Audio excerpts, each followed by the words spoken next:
is it? Oh, perfect. Okay, we're live. Hello. Hello. You're live. I'm off screen because I'm setting us up today. Come and sit down now.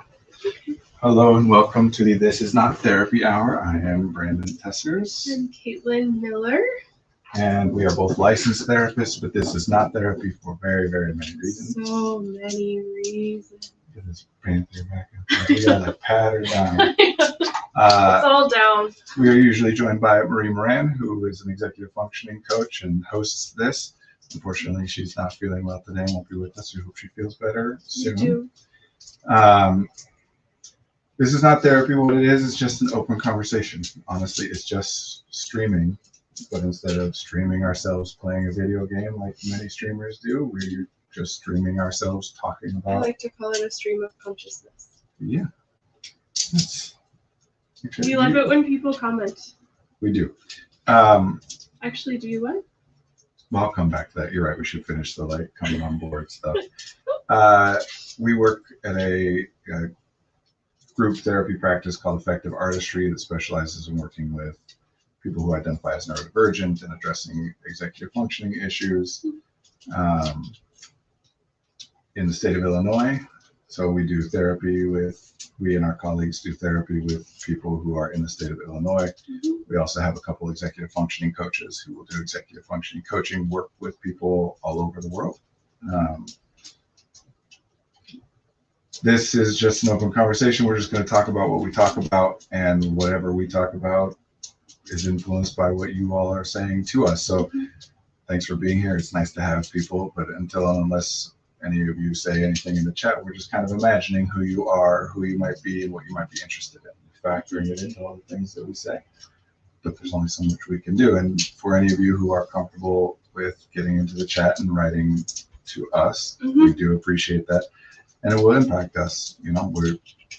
This doesn't have to be question and answer, although questions are welcome. And whatever the two of us are discussing doesn't have to be that you say something that's on topic, right? Like we'll go wherever we go. Yeah. It doesn't have to be about therapy stuff either. Yeah, It can be about anything. Anything. We talk about a lot of. To me, everything's connected. So, but what is therapy? Yeah, we're here every Monday for an hour, and I'm really going to work on ending on time so I'm not late for my. Especially 2 today. o'clock. Yeah. So, how are you? I am a little nervous not to be here, but just nervous in general. And by here, I mean this stream. I'm happy to be on the stream. Well, I figured that got a here thing, but to me, nervous is about there's something specific that I'm thinking about that I'm nervous about. I would say a heightened awareness of an overactive nervous system. Interesting. I would call that vigilant or maybe hypervigilant or. Yeah. Can we make up a word between hypervigilant and neutral? Vigilant? Okay, I am vigilant. On alert? On watch? I think vigilant, I often picture being around wild animals that could kill you. And you're vigilant, looking for them. Well, wouldn't that match kind of the state you're in? It's watching out for something. But that's causality. Look, that's why I mentioned the nervous system thing. Vigilant and hypervigilant are words that I like. You know how I do. I have defined those words for my purposes. What do you mean by vigilant and hypervigilant? Vigilance is monitoring for the absence or presence of signs that something might be happening. Meaning, if I'm vigilant, I am not vigilant. If I am vigilant about an attack from an animal, for example, to use your example, then some of my attentional resources are being dedicated to monitoring for sounds and movements and smells that might indicate that. Yeah. And when I check for that, even though there's none of that there, I continue to check for it in case it becomes present, as opposed to something where do we have milk or whatever, and I check it and I see yes we do or no we don't, and then I'm done. So would you still call it vigilance if you're in a state of vigilance for maybe, I don't know, like 5 minutes looking for whatever the perceived threat is, and you don't find it, and then you discontinue trying to look for it? Yeah. So vigilance for me is, I don't know, yeah, I know it's funny because I suggested it as a word for a state. I don't use it as a word for a state. Vigilance is about dedicating resources to monitoring presence or absence. So in that case, I'm the amount of attention I'm paying to whether or not that something is there. If I'm monitoring for it for 5 minutes, then I'm vigilant for 5 minutes and then not. Okay. Where hypervigilant to me is one of those, like many things that use the word hyper or hypo or prefix, I guess, where it means too much. Mm-hmm. So hypervigilant is not like a definitive, observable, oh, you've switched from vigilant to hypervigilant, which is not, no matter what definition you're using, you can't like categorically define hypervigilance. Yeah. Or observably anyway. But to me, it means disproportionate, right? That like, if I'm out in the woods monitoring for signs of an impending animal attack, makes sense to some extent, right? Mm-hmm. If I'm sitting here talking to you on the stream and some of my attentional resources are dedicated to watching out for signs of a predator attack, that's probably more than is useful, more than is optimal to spend those resources. That's actually helpful for me because sometimes I'll talk to people about vigilance, and I think it's useful to have hyper versus just vigilant. Yeah. Can you talk to me, Brandon, about the category comment you were making in our meeting before this stream? Because that is fascinating to me, and I think it, Is it going to make it more fun or less fun for me to actually say that categorical was not exactly the right word for me to use there, but just was a useful word to use there? Tell me more. All right, let me try and do that thing where I'm imagining who might be watching this and like bringing them up I'm to sure speed enough. someone else is. Yeah. What we're talking about is, like I talk on the stream all the time about talking about things and using language that is observable. There's another word that I've used a lot, conflate, which is when a person treats two distinct things as though they are the same, meaning you've conflated those two things. They've kind of become the same thing in your mind. Mm-hmm. And so I forget the specifics of what we were discussing, but I made some comment about there being a difference. Oh, it was, you asked a question, and I suggested reframing that as just stating that you're concerned. Do you mind if I use the specific question? That you asked something like, are you frustrated with me, of somebody? And I suggested stating, I'm concerned that you're frustrated with me. And you said that those are the same thing, which there are many ways in which they are the same or similar. But my point was that there are obvious factual observable differences, if nothing else, the word choices. So do you think I'm concerned that you're frustrated with me has more utility? Well, I did in that moment, but this is, I think, part of what you and I are talking about is that observing that two things are different. Two things are always different in at least some ways, even if they are the same or similar in many ways. And one of those things that two statements can be the same or similar is in the impact you expect it will have on somebody else. Or the gist of the content that you're trying to communicate. It basically gets across the same idea. It basically leads to the same response. And so that's part of, we're skipping past the actual distinction as though the only thing that matters would be, well, if I'm going to get the same response either way, then they're the same. So sense? In that example, it would be, I want to figure out if they're frustrated with me?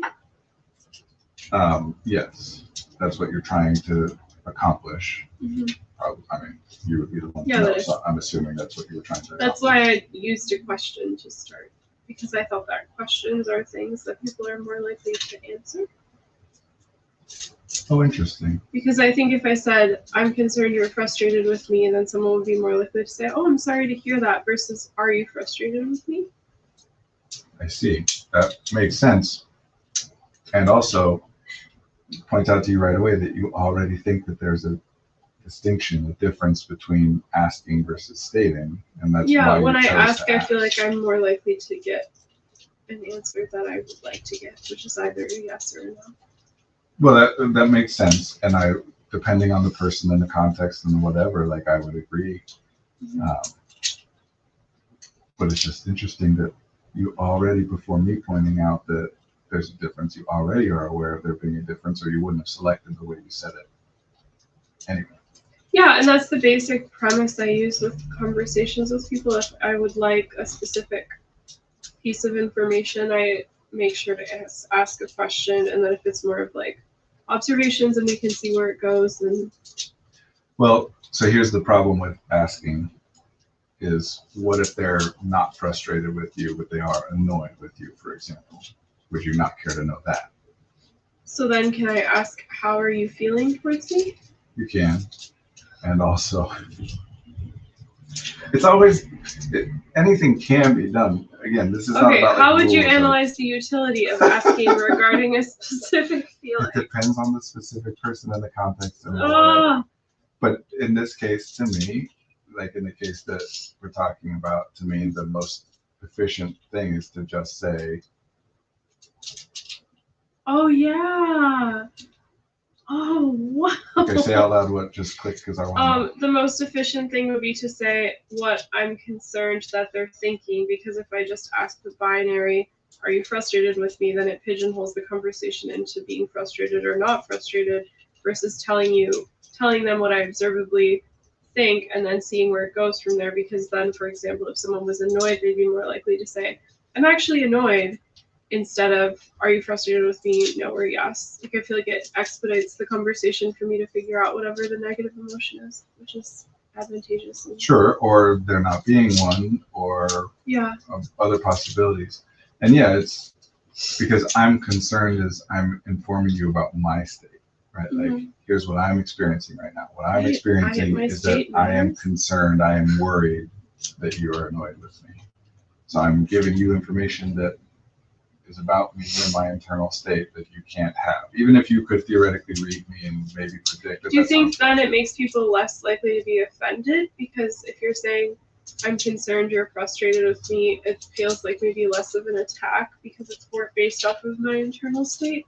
I mean, again, people and context and whatever, like some people will be frustrated by that either way, or.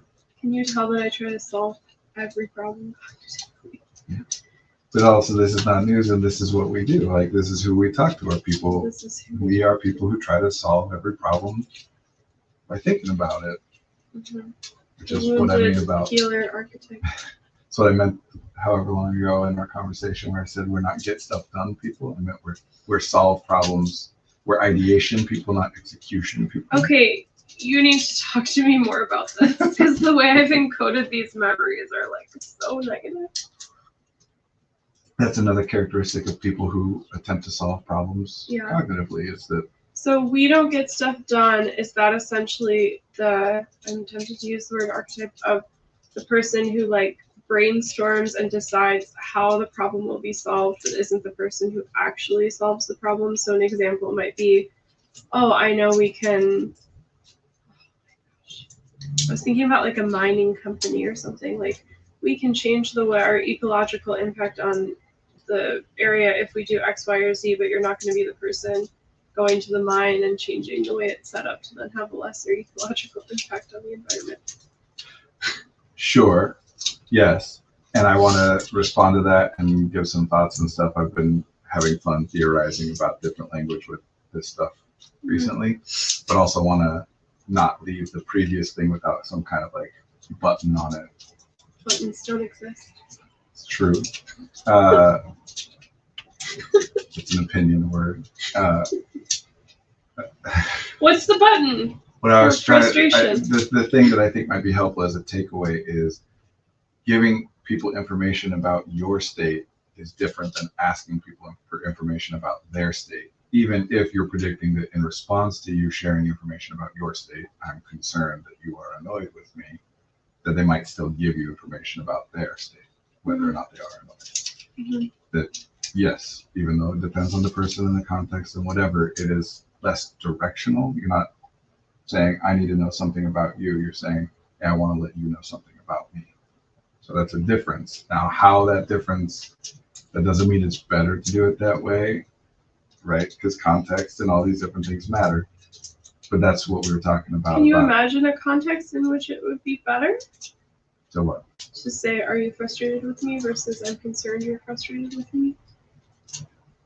Sure, that specific thing? Yeah. Or you just mean like asking how they're feeling over? No, that specific thing.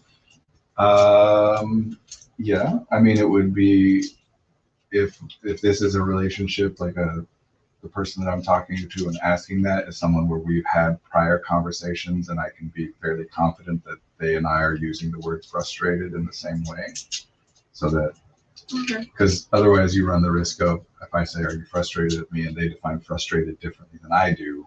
And what I think of as frustrated, they actually call annoyed. And so then they say, no, I'm not frustrated with you, and leave it there. But I'm still picking up on what I'm picking up on. Or even let's say, no, I'm not frustrated, but I'm annoyed or irritated or some other word. Doesn't that happen in conversations a lot when you ask someone if they're frustrated? It's like, no, I'm not frustrated. I'm irritated. I was just imagining the ways I could fix the website, so I got distracted. Anyway, that was my point here. One, let's assume that you get the same response either way from saying I'm concerned versus are you. Mm-hmm. That could be a way in which those things are similar, but a way in which they're different is asking for information about what they're experiencing versus sharing information. So that's one way in which they're different, along with like the specific wording is another. So there's always, no matter how similar two things are, there are always differences. And yes, even things like, for example, autism is a categorical label, right? Or autism spectrum disorder, right? That doesn't mean, even though multiple people, theoretically every person who has that diagnosis is similar in the ways in which they need to be similar in order to get that diagnosis. They're similar in that they have that diagnosis, etc. There are also a bunch of ways in which they're different. And yes, the utility is about, are they same in the ways that matter to me right now? Or are they in the ways that they're different, potentially going to impact what happens here? You know, like, silly example, but this is the metaphor that popped into my head is if somebody I know is a huge hockey fan, and then I think, well, hockey is a sport, and so is football, and so they're a sports fan, and now I start talking to them about football, but they don't like football, they like hockey, right? Like the similarity in that case of, yes, they like sports, accurate, but in that particular case, the difference of hockey versus football matters. Yeah. In other cases, when you're saying, oh, you know, I want to join a sport for my, you know, extracurriculars or whatever for college admissions later, then hockey and football being different doesn't necessarily impact that much. And I would say context. You're not going to get into the college football team or hockey team. Yeah. You might as well join debate club. So I'm just saying it depends what you're trying to do. Now, the ecological impact of the mind, the person yes. who someone solves problems cognitively, but we're not the type of people who get stuff done and me being so offended. All right. I have like a lot of every day, that's all I do. I just want to make a quick note that in my mind, I was like, for this year, one of the things I want to work on is doing more like practical and specific answers, and we're not doing that today, and that's okay. Oh, did you say that in the first stream? No, it's just something I've been thinking myself. How is this not practical? I'm actually tracking this as practical. Some of this is practical because practical does mean able to be put into practice, and yes, you can like change the way that you speak. I guess what I meant is more specific. You know, like this is practical, but we're not talking about specific language. Well, I think the main way for us to be specific is for people to comment. And ask specific questions. Yeah, because it's so hard to. It's one of the things I say, like every time I give a presentation is general questions get general answers, specific questions get specific answers. And then I also, because I'm me, define general and specific for people. That general means the more general something is, the more information you are leaving off of the thing in order to make it so that it applies in more cases. So the more general something is, the more frequently it applies, but the less impact it has in each case to which it applies. Whereas specific narrows down how frequently it applies, but makes it more impactful in that case. So Yeah. a general way to describe a day would be to say a day. That applies to literally any day. And in order to be something that applies that generically, it must contain very little information about the thing. All we're identifying about the thing in this case is that it is a day. Well, and don't you usually veer towards the side of specific questions and specific answers? No, actually, I don't have a preference. In It fact, feels like that's where we continuously land, though. is what? Is a specific question and a specific answer, but maybe that's just a product of you asking people often to clarify language. Well, sometimes people are looking for a specific answer and then ask a general question, or vice versa, ask a general question but want a specific answer. And in those cases, yes, I will then try to get more and more specific information. So for example, to use our same silly metaphor here, if someone were to say like, how do I make sure that, you know, I have energy at the end of the day? Mm-hmm. And in that question, the only thing that has been given about the only information that's been given about the day that they're trying to have energy at the end of it is that it was a day. And so then you might get a general answer of you either figure out how to have more energy or you use less energy. Yeah, you use less energy earlier in the day, or you recover more energy throughout the day, or you increase the amount of energy you have just generally. Yeah. Because when it's that generic, that. Yeah. But in that case, often people are looking for like, no, I want something that I can like, not a way of conceptualizing or understanding it, but like an actual do this thing. And in order to do that, that's a big tension in therapy. Yeah, this comes up all the time. All the time. And like on the stream, for example, especially when we don't have people putting stuff in the chat like today, we're going to default more to general because I don't know who might be watching this and I have very little specific information. So I'm trying to make it as broadly applicable as possible. The things that are practical, but also general, most of the time I refer to those as frameworks. So like we've talked about, for example, if someone's saying, I get overwhelmed or stressed out or whatever by this particular sensory sensitivity, and without more specific data, what we can say is either reduce your exposure to that type of input or interpose something between the source of that data and your sensory organs, you know, like headphones, if we're talking about auditory sensitivity, or learn how to develop frameworks so that you're able to utilize that data. I'm sorry, I was just thinking about how excited I am for the person you said who might be moving closer to the office. Oh yeah, it's very exciting. One of our colleagues has a long commute and is considering moving closer to. And not even just like 30 minutes. Yeah. So close. I could hang out with them. Let's move on from that before giving too much specific information. Anyway, so yes, because I know that generally speaking, people will want very specific suggestions, like the answer they're looking for, the kind of answer they're looking for to the question of how do I have more energy at the end of the day is something like take a nap or, you know, eat some protein before. Yeah, and for a lot of our clients, it's an interesting thing because sometimes when I ask more questions, they seem a little bit annoyed. Like, isn't this such an obvious problem? Why are you asking all these questions? But then when we finally figure out a relatively stable solution to the problem, they're like, oh, finally. Yeah, well, that's one of the, in fact, I can't think right now to say that this is definitively the case, but I kind of think that almost universally that's something that happens at the beginning of therapy, that when someone is struggling with a problem in their life that is persistent, like it keeps coming up over and over in different contexts. A, they've already identified it as a problem, which means B, they've already tried to solve the problem. By the time they're going to therapy to talk about the problem, like they've been trying to solve it a lot.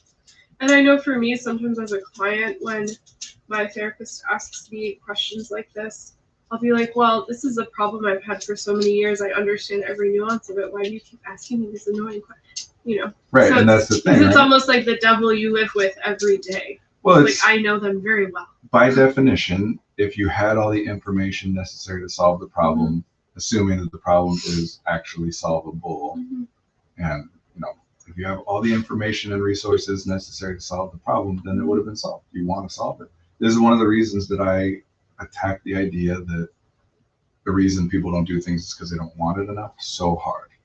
Because it is an answer that gets in the way so frequently, where someone will say, no, I definitely understand everything about this problem and know everything about how to solve it.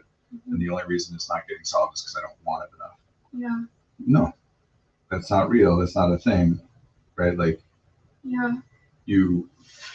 anyway, so then you're stuck with this, like, I've been trying to solve this for a very long time, and especially if you're the kinds of people like we're going to talk about here in a second, like us, that focus on ideation over execution, then it's convenient and likely that you're going to be thinking, no, I already know how to do it. I just can't get myself to do it. Or when you finally come to the point of saying, no, that's not it, if you do get to that point, then you'll say, well, I guess I just don't know how to do it. And I just need an idea of how to do it, and then I'll be able to do it. Very rarely does it get considered that, like, sometimes the thing you're describing in such a general way that it is impossible. So for example, like, how do I have energy left at the end of the day? If you're talking about it in that general of terms, then you can go 6 days where you have energy left at the end of the day, and then you have a 7th day where you don't, and you say, I still haven't solved this problem because of how general. So what would you say to a client who says that? Like, let's say they have a first session with you and they give you a mostly general picture of something, and you give a general suggestion, and then they take it. I wouldn't probably give a general suggestion in that context. So then would it be more in a context where my first thing would say, if the client said to me in a first session, how do I have more energy left at the end of the day? I'd say, well, tell me more about what's the problem here. What do you mean? Like, what are you experiencing that you're defining to me as not having energy left at the end of the day? What problem is that causing? Because in that particular case, most of the time they're going to say there's something that they're intending to do at the end of the day, like clean up their house or work on their art that they're not getting to. So the actual question is, how do I get to cleaning up my house or working on my art more frequently or whatever? In which case, some of the solutions, for example, might be to do that thing earlier in the day. But when you've defined the problem as, I just run out of energy at the end of the day, then you don't consider the possibility that you could attempt to do those things at a different time. And I'm not saying that's the solution or whatever. I'm saying we got to figure out what people are aiming at. This is where I call it, I don't know if you've ever, I don't know if I've talked about on stream, aims and measures. You probably have. You've been doing this stream for like 100 years. It's amazing. To me, aims and measures, it's a concept in language that I use with clients where the aim is like the actual thing that I care about.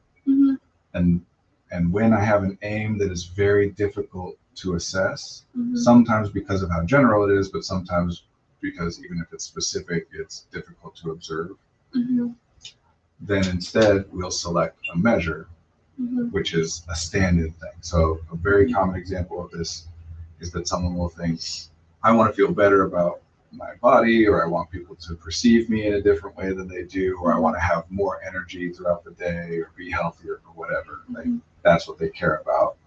But those are very difficult things to actually track.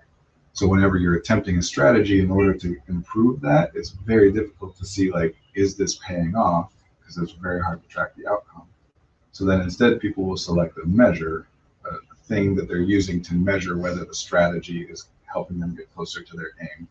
And in that case, commonly it's weight, right? That what I care about is how I feel about myself, how I feel energetically, and how I'm perceived, but I can't really track those things. So I'm using weight as a stand-in to say, if I do something and it makes my weight go down, that probably means that I'm also feeling better and having more energy and whatever. That's not good though, right? No, that's terrible. Okay, good. Let's just be clear. Yeah, that specific example is a terrible measure. Yeah, Brandon is not giving. No, I'm just defining what people do. No, I have lots of clients who will think that too, like, all the roads lead to I need to lose weight, and then you ask more questions and it's like, oh, no. Yeah, nobody cares initially about weight. Weight is an irrelevant number it does have correlations to other things that people care about. It's not completely nonsensical to pay attention to that as a Yeah, way of it still measuring means things. something. I just think it doesn't mean as much as But the problem almost is, all others. there's something here that I definitely talked about on the stream before. And I believe that the technical name for it is the Goldman effect or Goodman effect, but more colloquially is often called the Cobra effect. And what it states is the moment that you select something as a measure, it ceases to have utility as a measure. Whoa! Because the reason we're selecting it as a measure, right? Grades is another example, like weight, a very common one, where does anybody give a crap about what somebody's grades are? No, not initially. What I care about for my child is I want them to be happy and successful in life or whatever. What I care about for myself is I want to know that I can accomplish these things. I want to set myself up for a good future. I want to whatever. And those are all very difficult things to measure in this case because they're so future oriented.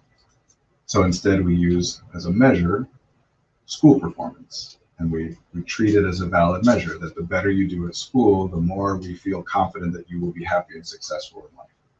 And again, there are reasons to select that. But once you select it, it ceases to have utility.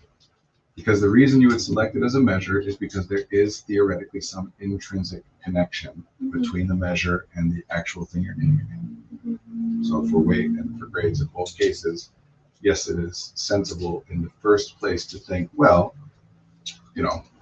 me feeling more energetic has correlated with me weighing less or whatever. There can be, not always, but there can be stuff to that. But the moment that you select it as a measure, you now optimize for the measure. So this is the problem, among many other problems with weight. This is one of the problems, is if what I'm actually caring about is looking attractive, being perceived as being attractive by people. There are reasons, especially in our culture, to think, well, weighing less will equate to being more attractive. But as soon as you select weight as the measure, now all of your strategies are aimed at getting weight down, even if some of those strategies actually make you be perceived as attractive less frequently by other people. So you now start using, interesting. Same with grades, for example, that if there's a reason to think that school performance would have some correlation to future success. But as soon as you now say, well, then that means we should treat grades as an accurate measure of future success, now we have to optimize for grades, even if the strategies that we're then using, for a very common example, lead to cognitive and emotional burnout in high school, which kind of makes it hard for me to be successful later on. Is that where that, the person that we used to know talked about the college crash of high achieving high schoolers, that they work super hard and burn themselves out and they make it into a college and then freshman, sophomore year, it's just. I don't know what you're talking about, Andy. I don't know what I've mentioned Andy on the stream as a mentor. I just don't know if that's a direct enough quote to be able to I don't know. it to him. I couldn't speak to what he meant by that, but I would say that yes, it is a very common thing, at least in my work, to see kids who work very hard and are successful in high school and then get off to all with the aim of going to a very prestigious college, and then they get there and before the end of the first semester they're on medical leave. And I think there's a lot playing into that. But some of it, yes, is the hyper focus on grades and academic performance for sure. A commonality I'll see in a lot of my clients who begin therapy with me is some version of, I've pushed so hard for so long, and usually that's from 13 to 35 or something, and at some point their bodies break down. Sure. Yes. That is a general statement. It is. That's why very general. That's why I'm hesitating with it, because that absolutely is a thing that happens and can happen. But there's so many. And in a way that is so bad that you could probably reasonably say the breakdown is so intense that you could probably reasonably say that it would have not otherwise happened without pushing yourself so hard. Yeah, there's often times that you could say that reasonably, although never definitively, because we only have one. It's a really interesting thing, Brandon. I think something that's very interesting to me about COVID is it feels like a sociological wild card that like no one was accounting for. And so it's interesting because a lot of deterioration of people's physical and mental health, I feel like COVID had a big impact on in many ways, but I don't know. I agree. Because I think the average person talking about a life will be like, oh, these are the things that typically happen in 20s, 30s, 40s, 50s. But now all of a sudden it's like 3 years disappeared and well, in that so much sense, illness. I still agree, and I want to be very careful in my wording here. Okay. I still do agree, and a lot of that has to do with the actual like physiological and biological effects of a COVID infection, to the best of my very limited knowledge about it. I'm not a doctor, whatever. Some of that, I think, how do I phrase this? Sociological phenomenon? So something that is more true recently than it was, like it has gotten more and more true over time. Mm-hmm. So it's always more true than it was before now, right? Mm-hmm. Is that, again, this idea that accomplishment and motivation or desire or like moral fortitude or whatever equate, is that people have been trained and conditioned to treat their observation of their own physiological state like through a lens of analysis of whether it's justifiable or not. Yeah. Right. That people will be exhausted and then they'll think, why am I exhausted? Not because they're trying to evaluate how to change it, but because they're like, no, I don't think I should be this exhausted. Yeah. And then they run through all this stuff in their head and say, yeah, no, I'm just feeling lazy or whatever, because they can't intellectually and logically say, this is exactly why I feel as exhausted as I feel right now. So people are trained and conditioned to ignore their own sense of exhaustion. And in fact, in that particular case and way, thinking of it as just feeling lazy, not only trained to ignore it, but actually trained to respond to it as though it is indicative of the exact opposite, right? That exhaustion is a sense that theoretically exists in humans for as a way to signal to us that we need to slow down and like ease up. Yeah. But we've been conditioned to respond to it as a sign that we should push ourselves harder. And so there were many, many things that were already happening, like cycles and patterns that were already happening that accelerated after the early days of the COVID pandemic for similar reasons. And a lot of that was just everybody all of a sudden having all this time on their hands by themselves in their houses to like. Let's just be clear that not everybody, some yeah, people. I don't mean literally every single person. I Yeah. mean as a general rule that generally speaking, yeah, people had more time isolated into their individual living situations than they did prior to that.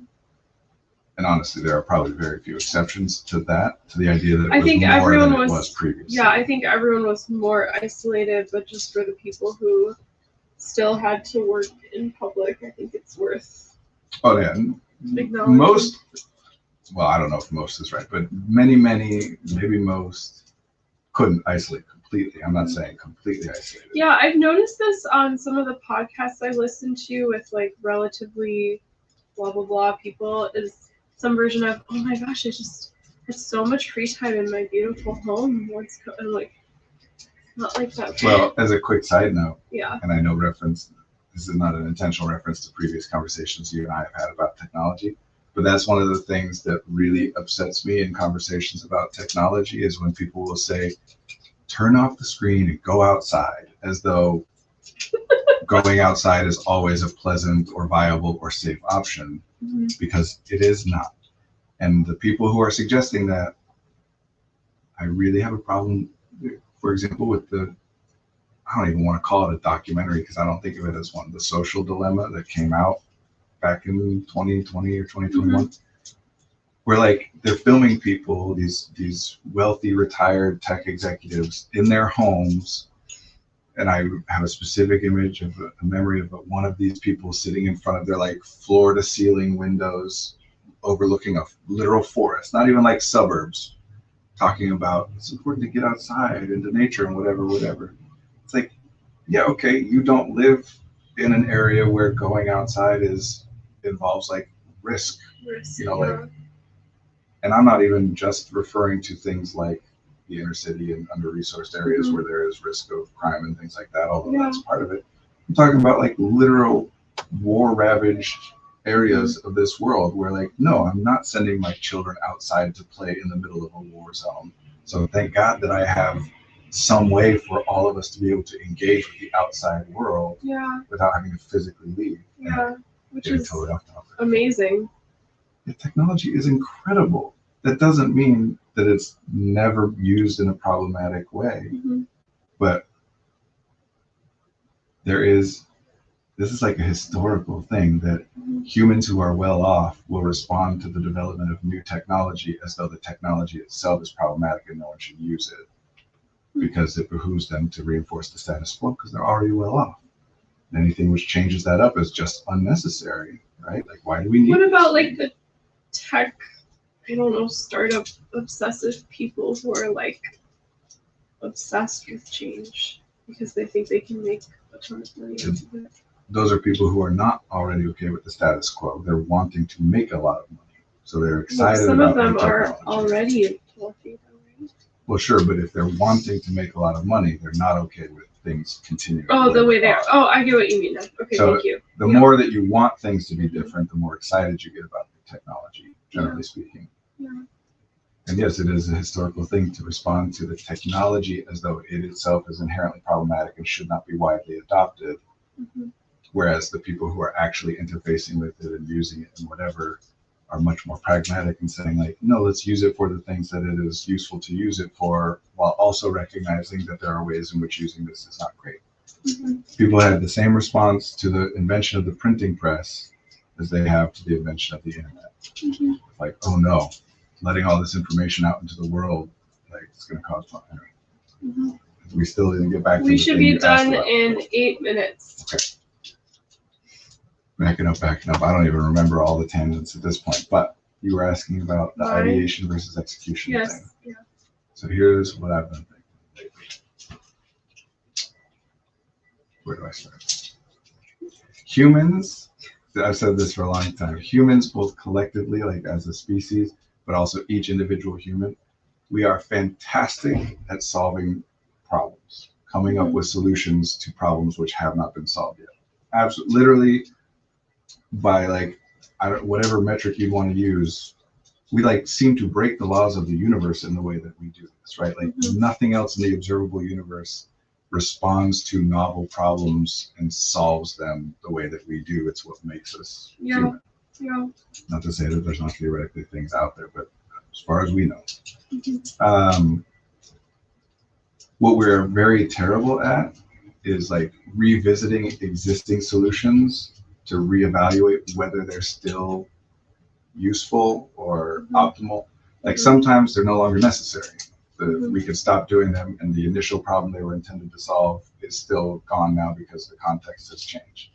Sometimes they're suboptimal, right? Where the problem would still persist if we stopped doing what we're doing, but there are new and better ways, better options that we have, but we're not evaluating for that because we already have a way of solving the problem. So the problem isn't happening, and therefore, like, necessity is the mother of invention, right? Like, why explore whether there's a more optimal solution to this when it's not actively a problem? Yeah, I was just thinking about someone who really annoys me because they were doing that.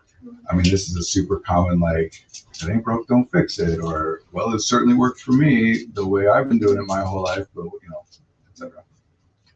Sometimes things have shifted to the point where not only is it suboptimal or unnecessary, but it is actually problematic now that the solution we're enacting is causing problems, even though it's unnecessary or suboptimal. And sometimes it can still be necessary and optimal and still cause more problems than it used to cause because of the change in the problems. So here's what I've been thinking. To solve a known problem with a known solution requires execution, right? You just have to enact the existing solution. and I'm You glossing mean not over. the existing solution, the new solution? No, I'm saying Oh, okay. when there's a problem with an already existing solution, Mm-hmm. you just have to execute Mm-hmm. the existing solution. And I am glossing over that there's always, like if the solution to I am dirty, I take a shower, like there's always specific details and whatever that need to be paid attention to and accommodated for in every specific case. Mm-hmm. So it's not to say that like farming is not something that requires thought and effort and problem solving. It does. Your particular plot of land and how it's looking and what blah, blah, blah. Mm-hmm. But just to say that in whatever terms we're looking at, right? This is a problem that we've encountered before and a solution has been developed, so now it just needs to be executed. Mm-hmm. Thinking back to like early evolutionary ancestors where, okay, we need to eat food is the problem, and the solution that has been developed is, well, you can hunt for food in this way, you can forage for food in this way, or whatever it was. Mm-hmm. Then we just need to execute that. Mm-hmm. To solve a novel problem, so when something new is happening that we have not responded to in the past, requires both ideation, coming up with what to do, Mm-hmm. and execution, actually doing it. Mm-hmm. The vast majority of problems that we all deal with are not novel, Mm-hmm. not in any significant, meaningful way. Yeah. We literally every time you take a breath is the solution to a problem of losing oxygen in your blood, Well, and I'm cells also of your thinking body. about it in the timeline of development as human beings, that there have been so many humans solving so many problems for so long that. Right. And a lot of the solutions to those problems create new novel problems. Yeah. That's one of the things with technology. Yeah. We solve the problem of not being able to communicate with people in certain ways. Yeah. And now that creates this new problem. Now that we can communicate with people in this way, here's this new thing we've never experienced before. Yeah. Now, ideation and execution are both theoretically taxing things, Mm-hmm. but like coming up with novel solutions to novel problems is a very resource intensive thing to do. Mm-hmm. And just thinking like evolutionarily, I'm talking all in theoretical terms. I'm going to try and go faster to get back to the actual answer. But Yeah.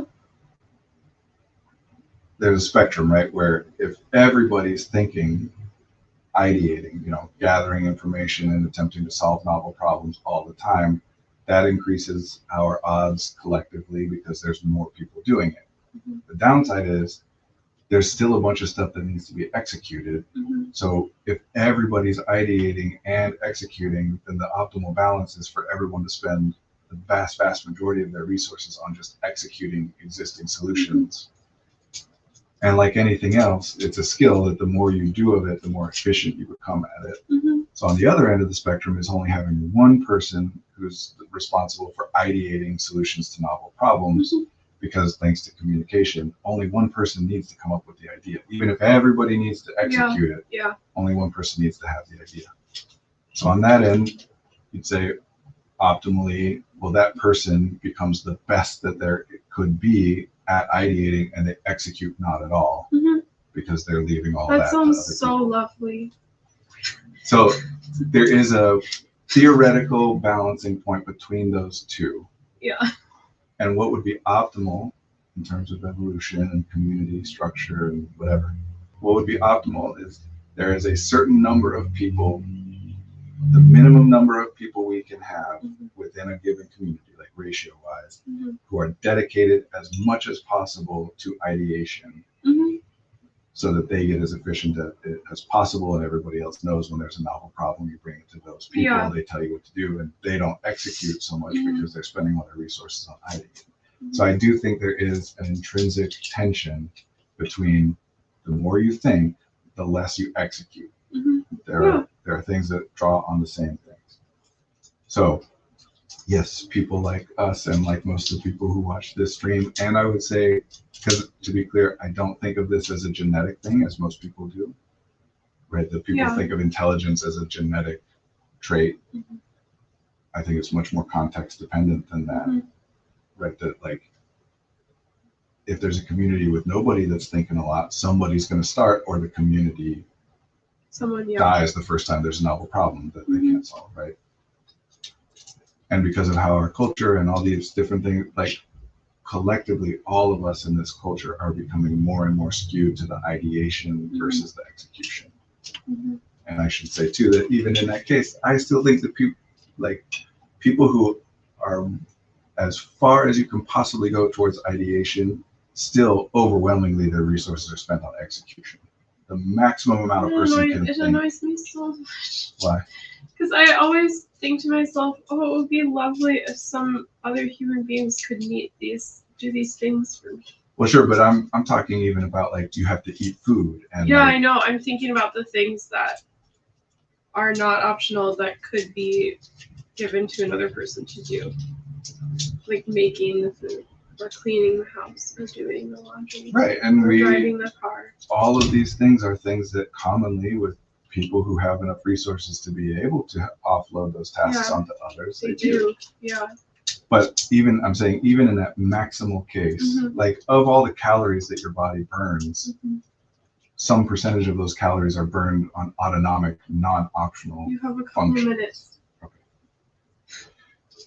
So theoretically, the optimal balance of this is to have as few people as possible thinking as much as possible, and therefore executing as little as possible. And if you think through structures, societal structures, even into archetypal, prehistoric ones, which we don't actually know, that's why I'm saying archetypal, then it is still okay, most people are out there doing stuff that just needs to be done. And we have a couple people in the community, who are, whether we're talking about the spiritual leader of a community or whatever, some of the people in the community who are really thinking and communicating, and when there's a problem, you go to that person for thoughts and advice. And historically, that's what defines leadership and all these different things. So yes, I do think that people who are more intelligent by my definition, which means spend more of their resources on a cognitive environment, on ideation, are by definition less skilled at execution. Now, comparisons like this work two different ways. One is as compared to other people, saying that you're bad at execution compared to other people are. One is as opposed to other things you do. You're bad at execution compared to how you are at thinking. That's the biggest thing. And ideation and execution are both very generic ways of talking about it. They're actually domain specific, right? I'm better at executing some things than most people are because it's stuff that I do a lot, even though I would say in sum total, I'm more on the ideation than the execution side. Where are you going with this, Brandon? Well, this was an answer to your question you asked about when I said we're not people who get stuff done. I mean, again, in reality, we do stuff more than we think, no matter what. But that in two ways. In the first way, that it's a better use of our resources to be dedicated to the ideation than to the execution, like you just said, offloading as many of these tasks as possible. And that's not unique. Everybody wants that, right? Everybody would love to have other people do the stuff that's necessary or beneficial, but not interesting to them or not enjoyable or whatever. But I don't think a lot of people want to replace that with thinking and solving difficult problems. I think a lot of people would replace it with things with moderate cognitive effort that they enjoy. I have some thoughts about that, but we don't have time to get into all that.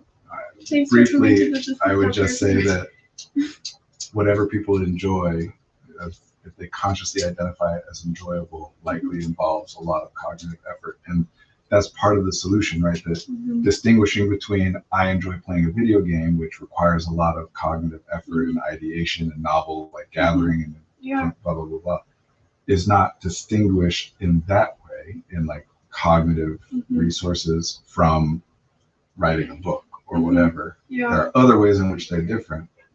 But all the even things that you think of as manual tasks like knitting or whatever, it occupies some of your cognitive. Anyway, so that's what I was referring to. And yes, that does play a lot into neurodivergence and especially ADHD and executive functioning and whatever. The more you think, the less you act, period.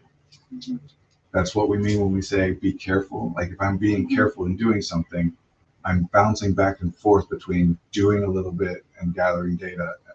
If I'm writing my name very carefully, I am going very slowly because I'm taking these micro, like taking data, give direction, taking data, give direction, as opposed to if I write it really quickly and I'm not thinking at all, it goes fast. Thank you for coming to the This Is Not Fair. I'm working so hard on I know getting you're the helping undone me. time written. Okay, let me put something that feels like a button on it because I appreciate what you're doing. Knowing what to do and actually doing it are two different things. The more you spend on figuring out what to do, the better you get at it. And the more you spend on doing stuff, the better you get at it. And the more you spend on one thing, everything you spend on one thing is something you can't spend on others. So this is part of the neurodiversity thing. If you are somebody who struggles with execution, then almost by definition, unless we're talking about pathological deficiencies, you are also somebody who is better at something else which isn't in that category, maybe coming up with what to do and whatever. You know, people who would spend time on a stream talking about stuff like this, right? People who will sit and think about how they should clean their room and how they should just fold that stuff and put it away and whatever without doing it. And identifying the specifics of like when ideation is valuable and when no, you just have to do it and thinking about it won't do anything. That's an important thing to learn and develop. And one real big thing about this is don't measure how well you are doing by how hard you are working, which is a very common thing in our culture, that if something's easy for me, well, that doesn't really count because that's easy, so that's not valuable. If something's very difficult for me, well, that means I worked very hard. And why aren't people appreciative of this thing that was very difficult for me, even though the outcome of it is not very valuable for people?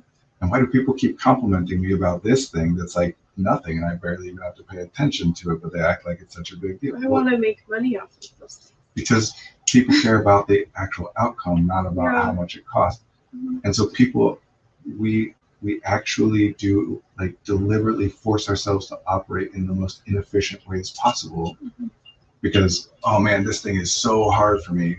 I should really make myself do it.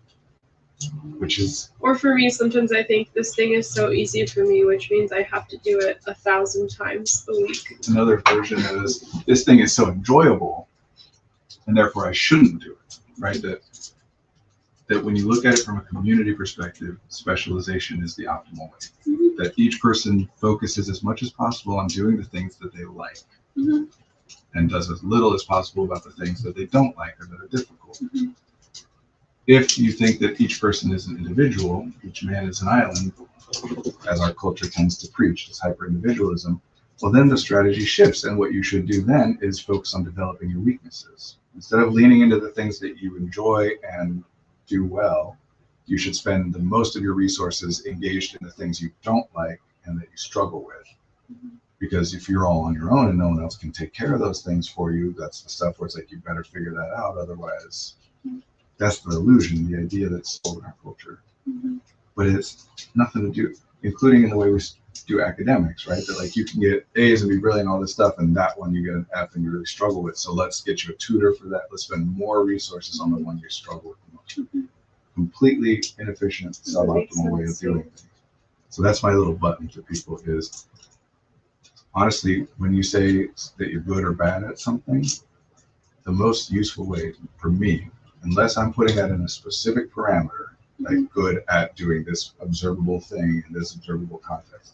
I'm just generally saying, oh, I'm good at math, I'm bad at math, whatever. All that means is like it.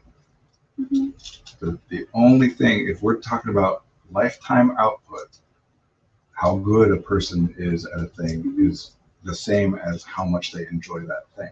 Yeah. So Thank you. What should be happening is for all of us to be doing as much as possible of the things we enjoy and as little as possible of the things we don't. Not just to be nice to everybody. Yeah. Thank you for pushing me so hard to wrap up because it's really uncomfortable for me. I know if you weren't pushing, I'd be going much longer. It would be like 2:20. The extent to which you're pushing is getting me to do it 3 minutes, like, which is so much better, and I appreciate it.